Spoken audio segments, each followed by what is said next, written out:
berbasis elektronis. Yang kedua, Peraturan Badan Cyber Sandi Negara Nomor 10 Tahun 2017 tentang pelaksanaan persandian untuk pengamanan informasi di pemerintahan daerah. Yang ketiga, Peraturan Daerah Nomor 18 Tahun 2016 tentang pembentukan dan susunan perangkat daerah Provinsi Kepulauan Bangka Belitung. Tujuan pelaksana: 1. Untuk meningkatkan percepatan pelayanan. Yang kedua, sebagai sarana perbaikan pelayanan publik. Ketiga, peningkatan efisiensi. Keempat, sebagai dasar pengambilan keputusan atau kebijakan. Dan yang kelima, keamanan hingga selesai, bertempat di Sun Hotel Pangkal Pinang. Peserta merupakan perwakilan dari perangkat daerah, pemerintah Provinsi Kepulauan Bangka Belitung, serta Dinas Kominfo Kabupaten Kota, khususnya bidang persandian dan keamanan informasi. Narasumber atau pemateri berasal dari Badan Standarisasi Nasional. Makan pagi sepiring nasi, minum segelas air jus. Hari ini kita bintang keamanan informasi, data terjaga, terhindar dari virus. Jangan lengah dengan keamanan informasi ini. Oleh karenanya hari ini diadakan bintang itu salah satu ini untuk jangan sampai kita dihack sama hacker. Hacker ini sekarang sudah jago-jago. Dan Bismillahirrahmanirrahim, kegiatan bimbingan teknis tentang keamanan informasi tahun 2023 secara resmi saya nyatakan dibuka. Nanti saya lagi ada kartu ini. Tidur nyenyak di atas ranjang, air mengalir di kolam ikan. Sambutan saya memang panjang, walau panjang tapi menyenangkan. Saya mungkin materi ini pernah dibaca kawan-kawan semua, sudah paham semua. Yang saya hanya mengingatkan penyegaran saja. Baik, information security awareness, jadi peringatan keamanan informasi. Ini semata-mata saya sampaikan tadi karena teknologi canggih dan kejahatan pun makin canggih. Jadi orang sekarang ini kejahatan itu bukan terakui lagi. Kejahatan itu orang yang pandai di bidang teknologi. Sekarang ini tidak lagi, kalau dulu kan berdasi dan bergerak, artinya orang yang pandai di dalam manajemen. Kalau sekarang di IT, termasuk juga berbagai hal yang ada, itu juga mengganggu keamanan informasi kita.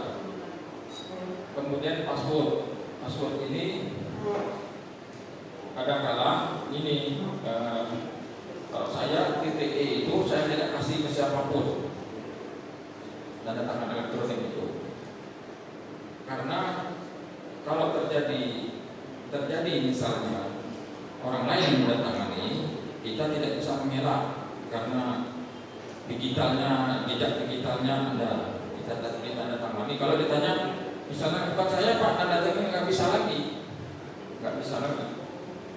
Dicek misalnya itu asli dan sudah di TTE, yang nggak bisa lagi kita ini berkilah. Itu dianggap kelalaian. Makanya tanda tangan approve, misalnya kita salah satu contoh ya, approve untuk keuangan misalnya, kita approve keuangan. Kalau tadi itu approve ya Pak, tidak keuangan. Misalnya kalau dia ngapur masalah keuangan, misalnya harus bayar honor segala macam, nah itu lebih parah lagi kalau sudah di-approve. Oleh karenanya password itu jangan dikasih sama dengan password ATM dan sebagainya. Jangan sekali-sekali dikasih sama orang lain yang tidak berhak memegangnya. Virus dan spyware.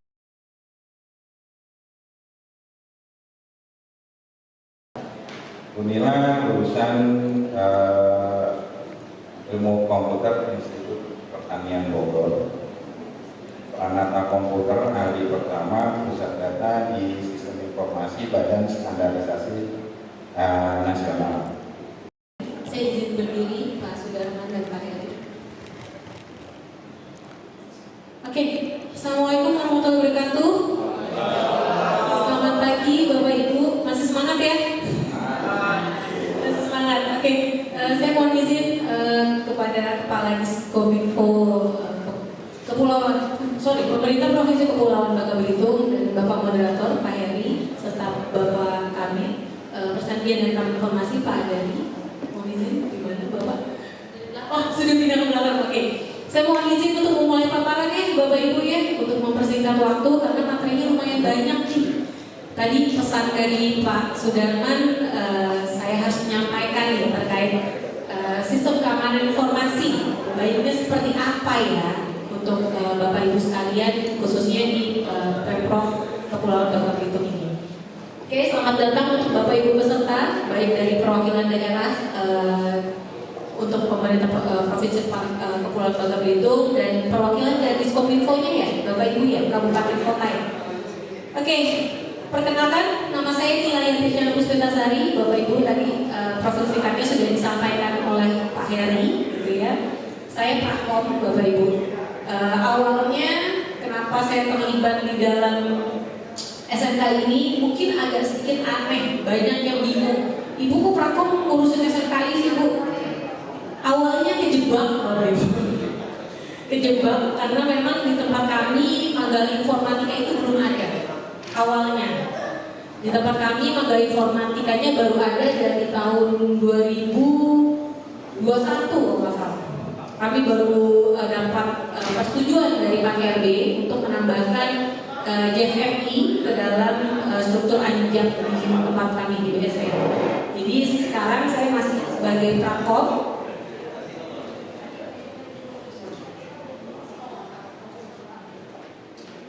Ini profil singkat saya, ada alamat emailnya dinila.yantisyami@bsn.go.id. Boleh nanti setelah acara mungkin ada ingin diskusi lebih lanjut, boleh silakan, mungkin bisa hubungi saya lewat email atau ke Pak Heri atau ke Pak Riswanto. Sekarang tuh makin menggila sekali untuk request terkait implementasi SNKI. Kalau di Indonesia sendiri gimana? Indonesia sama Bapak Ibu. Ini kalau Bapak Ibu lihat ya trennya di tahun 2016 sampai 2017 trennya mulai naik nih, naiknya cukup signifikan. Ada yang tahu Bapak Ibu ini kenapa di tahun 2016? Government Indonesia, pemeringkatan e-gov Indonesia itu dulu masih dikelola oleh Kominfo. Mereka mengeluarkan regulasi namanya SMPI, Sistem Manajemen Pengamanan Informasi. Kenapa namanya bukan SNKI Bu? Namanya SMPI. Ini ada masalah terkait gontok-gontokan masalah nomenklatur Bapak Ibu tepatnya dulu. Jadi kalau SNKI dirasa terlalu berat dulu. Jadi dinamakannya SMPI, diharapkan lebih tematik, lebih bisa diimplementasikan oleh Bapak Ibu khususnya di mulai ada namanya regulasi PDP. Ada yang tahu Bapak Ibu? Perlindungan data pribadi. Oke, perlindungan data pribadi itu Bapak Ibu bisa browsing Undang-Undang Nomor 27 Tahun 2022 terkait PDP. Lalu baru-baru ini yang lagi ngehits Dukcapil, Kemendagri. Segala semua semua instansi yang melakukan interkoneksi dengan Dukcapil menerapkan sama sekali. Ibaratnya itu poin bonus lah dari Pak RB pada Kepulauan Bangka Belitung untuk penerapan manajemen sama auditnya. Audit TIK-nya belum memiliki teknologi bagus, SMKI-nya dia udah sertifikasi, tapi kalau people, SDM-nya dia nggak paham apa sih keamanan informasi, apa sih yang harus saya jaga, percuma Bapak Ibu, gitu ya. Jadi people ini menjadi rantai terlemah di antara ketiga trinitas ini. Oleh karena itu, Bapak Ibu, sebenarnya untuk masalah awareness, gitu ya, seperti yang saat ini Bapak Ibu lakukan, gitu di sini, itu nggak bisa dilakukan sekali, dan nggak bisa dilakukan hanya di jajaran perwakilan misalnya. Nanti Bapak Ibu ketika kembali ke OPD-nya masing-masing, silakan melakukan TOT ke jajaran di OPD-nya masing-masing, menyampaikan oh ternyata keamanan informasi seperti ini loh Bapak Ibu. Jadi Bapak Ibu di sini nanti jadi agen, jadi agent perubahannya untuk masing-masing OPD-nya, masing-masing instansinya, gitu ya. bahwa kita di Pemprov Kepulauan Bangka Belitung akan menerapkan bahkan maunya sampai ke level sertifikasi SMKI. Apa aja sih yang harus dilakukan gitu ya. Minimal tahu SMKI itu apa sih sebenarnya. Terkait secure information. Nah, ini mungkin Bapak Ibu masih bingung ya, SMKI itu levelnya apa sih? Bedanya apa Bu? Saya banyak mendapatkan serangan-serangan dari para netizen gitu ya, netizen Indonesia. Kenapa sih pemerintahan itu mengklaim mereka sudah sertifikasi ISO, sertifikasi SMKI, ujung-ujungnya kebobolan data juga, ujung-ujungnya datanya dijual juga tuh di black market. BPPT kejual datanya 6.000 data user pegawai di black market. Kami tahun lalu dapat info itu. Kenapa sih masih ada yang celah-celah seperti itu? Karena ketika Bapak Ibu sertifikasi ISO, SNI gitu ya, SNI 27001, level security-nya level luar Bapak Ibu. Level paling atas, level permukaan doang sebenarnya. Tetapi ketika Bapak Ibu mau sampai sertifikasi teknis sampai ke dalamnya gitu ya, referensinya sudah refer teknis, referensinya referensi teknis.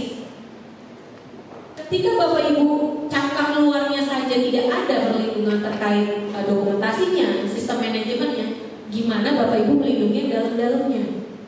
Di sini di dalam setelah policies, prosedur, awareness yang sedang Bapak Ibu lakukan saat ini, di dalamnya ada perlindungan fisik, ada perlindungan network, ada perlindungan terkait komputer, aplikasi sampai ke device terkecil, gitu ya.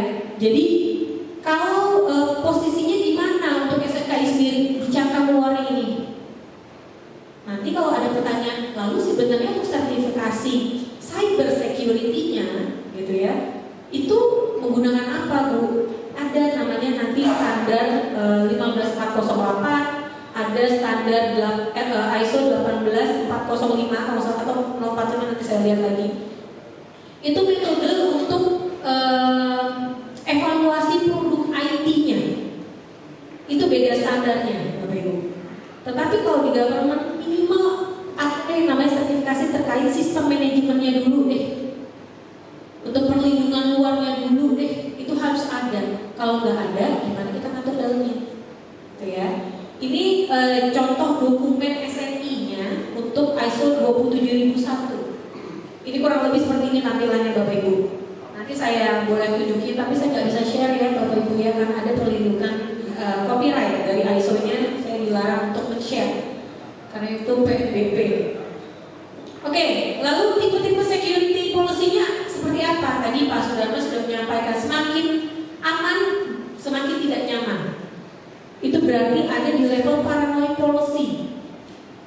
Paranoidnya tuh kita membuat kebijakannya semua serba dilarang lah intinya. Tertutup, membatasi seluruh akses, nggak boleh ada koneksi internet sama sekali misalkan, atau boleh ada koneksi internet tapi segala lini ada firewall-nya, ada WAF-nya. Tapi ada risiko-risiko jadi remote lah, jadi susah diakses, ribet ngafalin password dan lain-lain. Setiap tipe security policy itu ada konsekuensinya. Sekarang kembali lagi ke instansi Bapak Ibu. Level kebutuhannya ada di titik mana? Apakah promiscuous policy gitu ya, mau buka-bukaan aja gitu ya dengan alasan keterbukaan informasi publik misalkan, atau misalkan permissive policy terbuka dengan syarat, ada term and condition apply-nya, atau mungkin prudent terbatas diawali dengan menutup. Kalau di tempat saya di BSN tapi udah nggak boleh pakai namanya flash disk. Jadi flash disk portnya semua udah dikunci. Kita udah nggak bisa yang namanya pakai flash disk, harus eksternal main colok aja, itu udah nggak bisa. Udah dikunci Bapak Ibu. Karena dia jadi rantai terlemah untuk penyebaran virus, terutama khususnya untuk Windows. Makanya di tempat kami sebenarnya teman-teman lebih milih MacBook gitu ya, karena memang terbukti belum ada virusnya sampai saat ini. Tapi kalau Windows, wah dari flash disk cepat banget Bapak Ibu. Gitu. Jadi dengan menutup port USB, otomatis ada konsekuensinya. Apa konsekuensinya? Kami harus menyediakan storage cloud itu gila-gilaan. Kami menyediakan bayar untuk cloudnya aja setahun itu sekian miliar loh. Saya lupa berapa nilainya, tapi kami harus bayar sekian miliar untuk nyiapin cloudnya doang, untuk mengganti flash disk. Konsekuensinya apa? Anggaran gede banget. Soalnya kami harus menyiapkannya benar-benar yang full support. Gak bisa yang cuma pakai cloud asal-asalan yang free free cloud gitu, kami gak bisa. Karena harus nempel di server. Lalu resikonya apa lagi? Kami harus punya backup. Mungkin ada yang tahu Bapak Ibu PDNS, Pusat Data Nasional Sementaranya Kominfo, itu harus dipakai juga. Itu kami jadikan backup. Kami harus melakukan colocation server, kami harus punya DRC, PDNS kami jadikan DRC kami. Kami disiapkan storage khusus gitu ya, sekitar 40 tera oleh Kominfo untuk digunakan sebagai PDNS BSN. Nah, dari sekian banyak kebutuhan-kebutuhan tersebut gitu ya, itulah pentingnya awareness saat ini Bapak Ibu. Jadi diharapkan nanti Bapak Ibu ketika kembali ke OPD-nya jadi agentnya ya, menyampaikan IoT ke teman-teman di jajarannya bahwa Kepulauan Bangka Belitung khususnya Pemprov harus menerapkan dan bahkan mungkin akan ada rencana terkait sertifikasi SMKI. Lalu apa aja harus dilakukan? Nanti setelah ini akan saya sampaikan. Gitu ya. Nah, sebelum kita masuk ke inti dari SMKI-nya itu sendiri, saya mau tanya, ini apa Bapak Ibu? Standar motor gitu ya. Ini standar sepeda. Fungsinya sama, tapi di dua objek yang berbeda. Tapi fungsinya apa? Untuk menopang sebenarnya. Menopang beban dari kendaraan, efisiensi ruang parkir dan lain-lain. Tapi standar yang kita maksud SMKI bukan standar ini, pastinya, gitu ya. Standarnya kalau Bapak Ibu, ini biasanya ibu-ibu nih belanja di Shopee, ibu-ibu di Shopee, di Tokped, gitu ya. Beda merek, ukurannya suka beda nggak? Ya kan? Lingkar dada, merek satu sekian untuk M, S, L, XL. Di merek yang lain bisa beda. Kenapa? Nggak pakai standar. Padahal di Indonesia ada loh SNI terkait size baju perempuan tuh ada, gitu ya. Ini biasanya banyak UMKM kita masih pakainya ukurannya ya ukuran lokal aja. Padahal ada loh standar internasional untuk size-nya. Size baju perempuan tuh ada, size baju laki-laki tuh ada. Fungsi dari standar itu pastinya apa? Untuk kepastian buat pelanggan. Saya nggak usah pusing-pusing ngukur lingkar dada lagi, ngukur lingkar pinggul lagi gitu ya. Satu ukuran S, L, XL atau pakai ukuran yang internasional yang 10 sampai 16 itu tahu. Oh kira-kira ini, gak usah ribet lagi. Tapi kenyataannya di kita masih banyak nih yang beda-beda ukurannya. S-nya sekian, M-nya sekian. Nanti ukuran baju cowok, baju cewek beda-beda lagi standarnya gitu ya. Dan pastinya nantinya untuk kemudahan ekspor.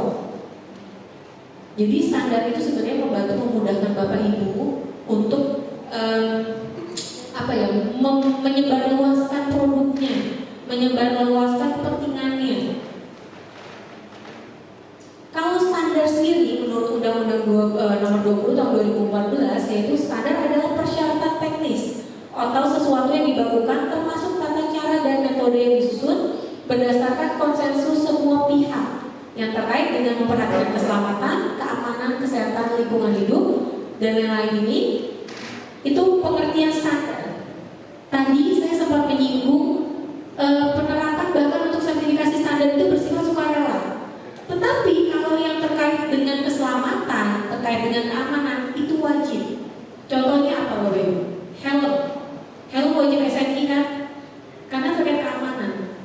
Gitu. Maka dari itu di Indonesia diwajibkan produsen helm harus SNI.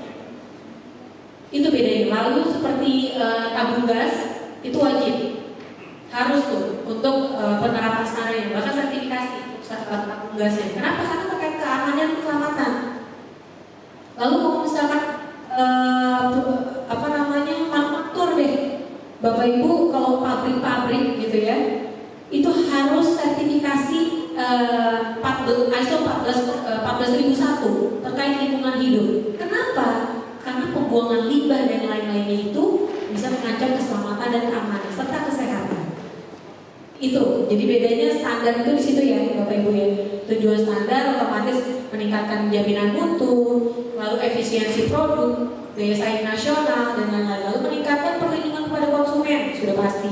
Lalu meningkatkan kepastian kelancaran dan efisiensi, itu juga sudah pasti. Oke, ini saya agak percepat saja, kita langsung masuk ke SNKI-nya kali ya. Lalu untuk SNKI-nya sendiri, Standar Nasional Indonesia, gitu ya, kami Badan Standarisasi Nasional yang mengelola SNKI itu sendiri. Ada pertanyaan, bedanya apa sih sama ISO? Kalau untuk SNKI sendiri, Bapak Ibu, itu adalah untuk SNI-nya, gitu ya, SNI 27001 merupakan translasi murni, translatean dari ISO 27001. Jadinya sama plek-ketiplek poin-poinnya dengan ISO 27001. Kita bilangnya adopsi murni istilahnya. Lalu dirumuskan oleh komite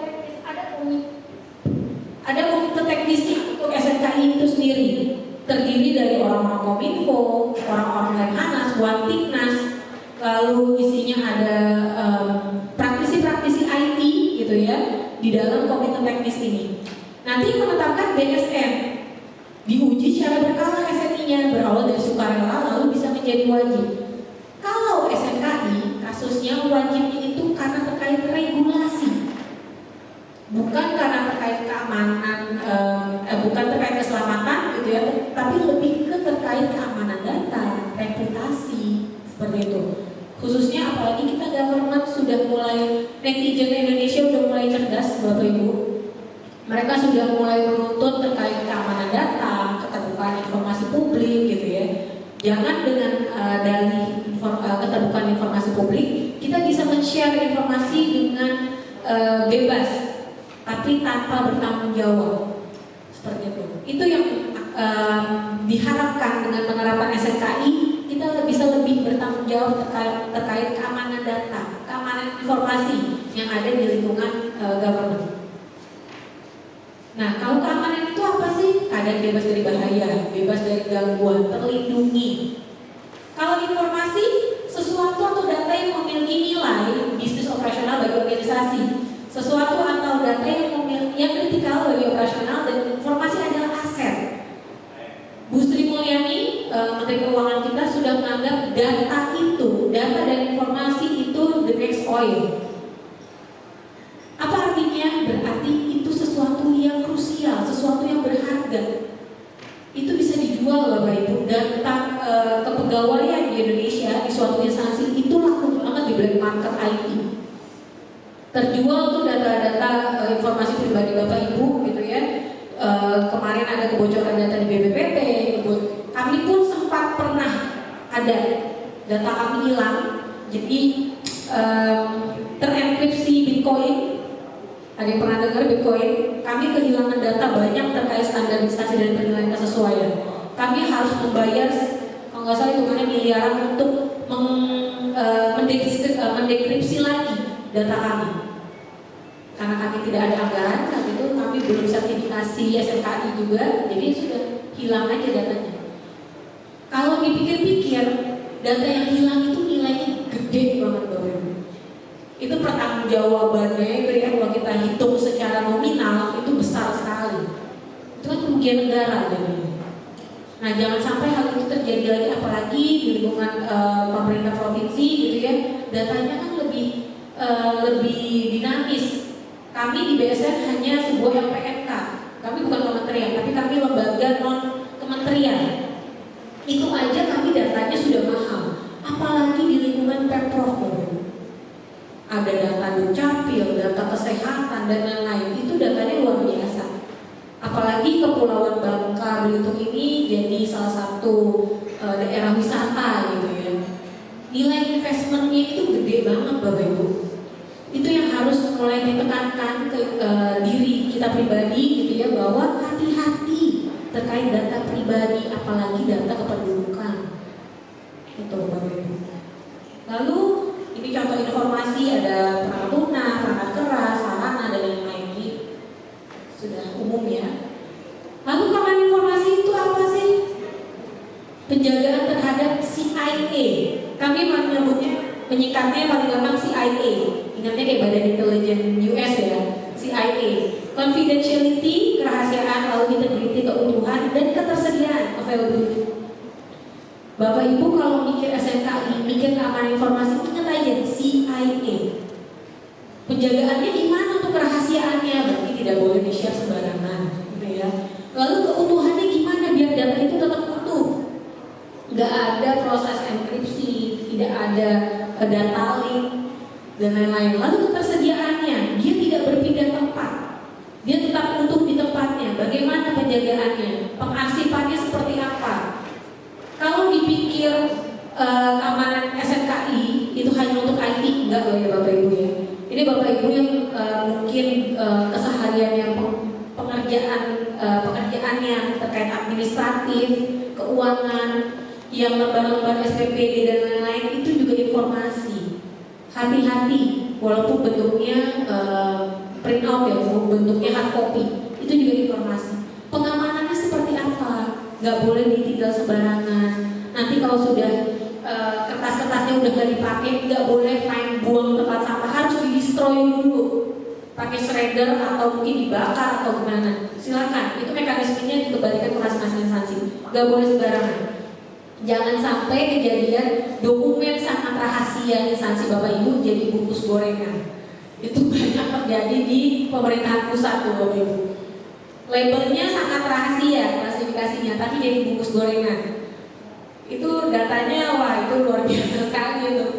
Perumusannya aja gotok-gotokan, tapi jadi bungkus gorengan kan sayang ya Bapak Ibu. Nah, untuk tadi Trinity elemen keamanan informasinya, people, proses, teknologi. Untuk people-nya siapa aja, otomatis seluruh jajaran organisasi Bapak Ibu.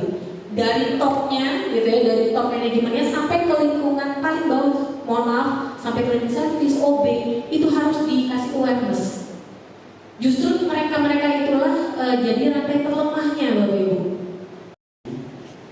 Mohon izin perkenalkan, saya Erik dari Dinas Kominfo. Untuk SNKI sendiri itu merupakan bagian dari penilaian output dari kinerja perusahaan persandian dan keamanan informasi. Jadi untuk implementasinya, bagaimana strategi kita untuk mengarahkan kecepatan pada upaya untuk SNKI secara bertahap. Mengingat mungkin di setiap dinas kominfo termasuk Bapak ini sumber dayanya juga terbatas, bukan dari sisi anggarannya tapi juga dari sisi sumber daya manusianya juga, kompetensinya. Mungkin itu pertanyaan saya Bu, terima kasih. Ya, ini sekarang ini untuk Ibu itu di Kemendagri atau Kemenpan meminta indeks kami, indikator ibunya. Nah, jadi dari Pak Erik tadi menanyakan seperti itu. Ya Bu, mohon izin menambahkan, itu masuk dari outcome indeks kami, outputnya SNKI termasuk di dalamnya itu, dalam laporan penyelenggaraan pemerintah daerah atau PPD yang setiap tahun dilaporkan oleh gubernur atau bupati ke presiden lewat Mendagri. Oke, terima kasih Bu. Langsung menjawab? Boleh. Oke. Saya izin menjawab dari yang Pak Heri dulu ya Pak ya. Level diterimanya itu diterima oleh siapa? Diterima oleh top manajemen. Kalau ditanya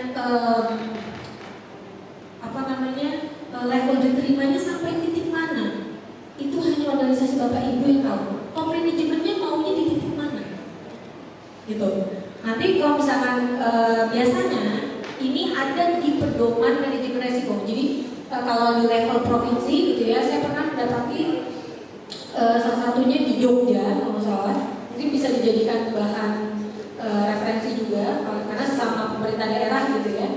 Mereka membuat suatu perwali atau pergub ya, saya lupa, pergub kalau nggak salah, terkait manajemen resiko. Di dalamnya mereka menentukan selera resiko yang diterima oleh gubernur daerah istimewa Yogyakarta gitu ya adalah resiko rendah.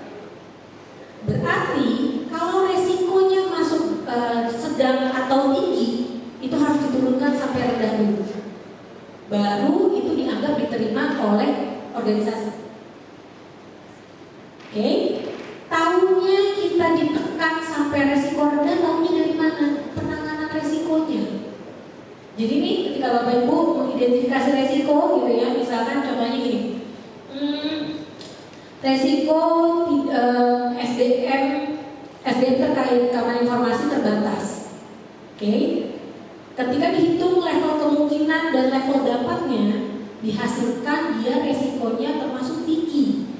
Misalkan resikonya termasuk tinggi karena Bapak Ibu mau langsung sertifikasi SMKI. Oke. Nah, ketika Bapak Ibu menghasilkan nilai resikonya tinggi, berarti dia kategori resikonya tinggi. Ketika kategori resikonya tinggi, berarti dia tidak bisa diterima nih sama manajemen Kepulauan Bangka Belitung. Berarti apa yang harus dilakukan oleh organisasi Bapak Ibu untuk menurunkan resiko yang tadinya tinggi sampai ke level rendah? Penanganannya macam-macam. Bisa mitigasi itu dilakukan penanganan langsung atau eskalasi dia kita menaikkan ke level yang lebih tinggi, misalkan ke level pemerintah pusat atau bagaimana gitu ya. Atau ada lagi namanya transfer resiko. Transfer resiko itu kita memindahkan resiko yang misalkan tadinya beban SDM kurang mumpuni di keamanan informasi ada di Diskominfo misalkan. Ditransfer resikonya dengan apa? Bisa jadi misalkan transfer resikonya kita menggunakan pihak ketiga. Oke, menggunakan vendor, menggunakan outsource terkait keamanan informasi. Itu mungkin kayak kita bayar konsultan lah. Oke, seperti itu. Jadi ketika memutuskan untuk menggunakan pihak ketiga, dinilai lagi kalau resiko yang kita dapatkan dengan pihak ketiga itu udah masuk resiko mana? Apakah sudah turun jadi sedang atau sudah rendah? Kita melakukan penilaian resiko lagi, assessment lagi, gitu.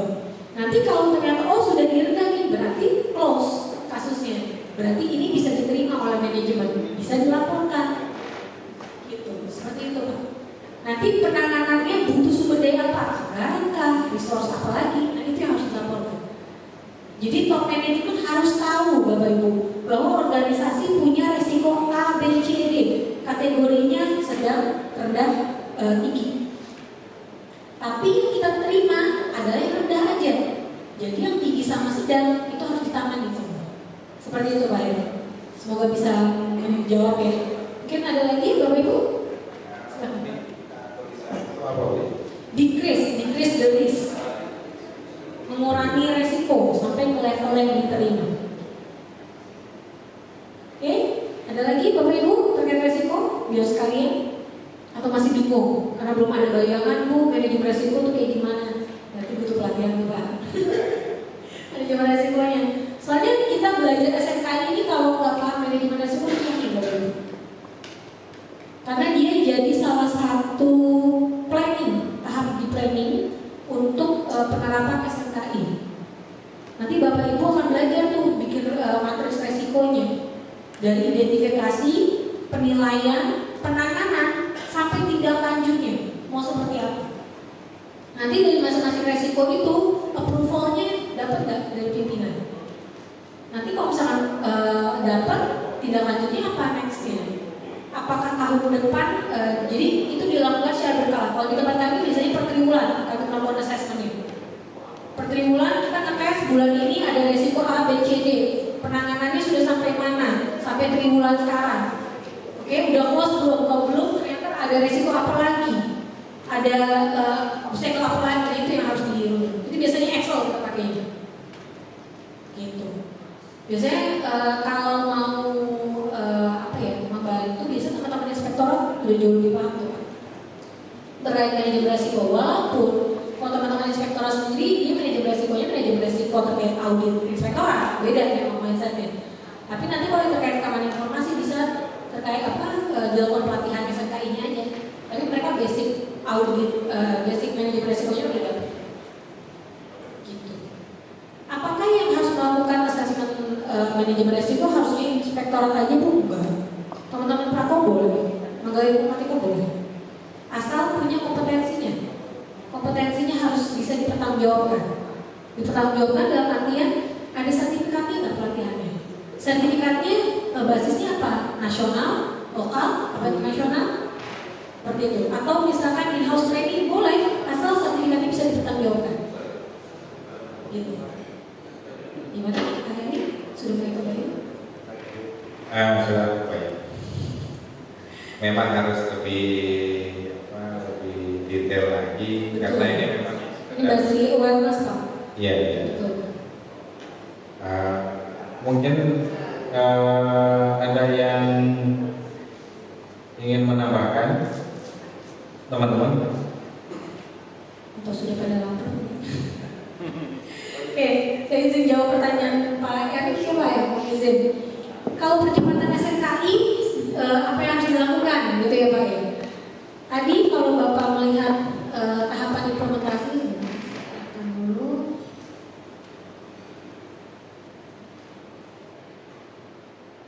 Oke, kebaca nggak ya Pak ya? Pertama, komitmen top manajemen. Kalau yang namanya percepatan, gitu ya Pak. Kalau pimpinannya Bapak tidak aware, nggak mau mendukung, percuma. Nggak bisa yang namanya percepatan, bahkan yang namanya implementasinya nggak bisa. Tapi kalau di tahap komitmen top manajemennya seperti Pak Sudarman sudah oke nih, ayo kita terapin SNKI gitu ya. Berarti ini udah dapet nih. Selanjutnya bikin tim Pak. Timnya itu harus dilakukan pelatihan. Udah dapat belum pelatihan SNKI-nya? Udah dapat belum pelatihan manajemen resikonya? Udah dapat belum pelatihan terkait audit internalnya? Itu tiga pelatihan utama tuh, Bapak Ibu. Manajemen resiko, SNKI berbasis 27001 dan audit internal. Kenapa saya masukkan audit internal? Karena nanti Bapak Ibu harus melakukan proses audit internal di internal Bapak Ibu sendiri. Sebenarnya kalau memang kompetensinya nggak ada sebagai auditor internal, Bapak Ibu boleh cabutan dari instansi lain. Misal ke BRIN atau misalkan ke BSN yang punya kompetensi auditor itu boleh. Atau mungkin instansi lain yang sesama Pemda misalkan itu boleh. Narik inspektorat Pemda mana gitu ya, yang mereka sudah punya sertifikasi audit internal sistem manajemen itu boleh. Tetapi kalau saran saya lebih baik ada orang internal yang paham, karena bagaimanapun yang tahu proses bisnis instansi Bapak Ibu tetap orang internal. Jadi kalau bisa misalkan orang internal harus ada yang punya certified audit internal. Jadi 3 pelatihan itu tuh. Nah, ketika Bapak Ibu sudah membuat tim, menentukan dulu Bapak Ibu mau sertifikasinya lingkupnya seberapa besar. Mau data centernya doang, mau layanannya aja, atau mau sediskominfonya, atau mau satu pemprovnya sertifikasi. Itu yang harus diputuskan dulu. Oke, setelah itu nyusun sasarannya, nyusun resikonya. Nah, pelatihan ini bisa dilakukan paralel nih pada saat pembentukan tim. Oke, jadi bisa mempersingkat waktu. Ketika sudah ada pelatihan, baru kita bisa mulai penyusunan dokumennya, bikin prosedur, bikin formulir, bikin kebijakan. Ini prosesnya paling lama. Tapi kalau Bapak mau bypass, bayar aja konsultan. Asal ada duitnya mah cepat Pak. Benar. Tapi kalau kami di BSN nggak punya duit, jadi bikin sendiri, itu yang bikin lama. Ini kami prosesnya 2 tahun Pak. Untuk sertifikasi kami semua dilakukan sendiri, karena kami tidak dikasih anggaran. Tapi kami wajib untuk sertifikasi. Jadi kami bikin semua nih sendiri dokumennya, dari kebijakan sampai level bukti rekaman. Oke, setelah penyusunan sosialisasi kayak gini nih, kita bikin awareness. Atau misalkan sosialisasi untuk irit pakai Zoom, itu bisa secara online. Atau misalkan sosialisasi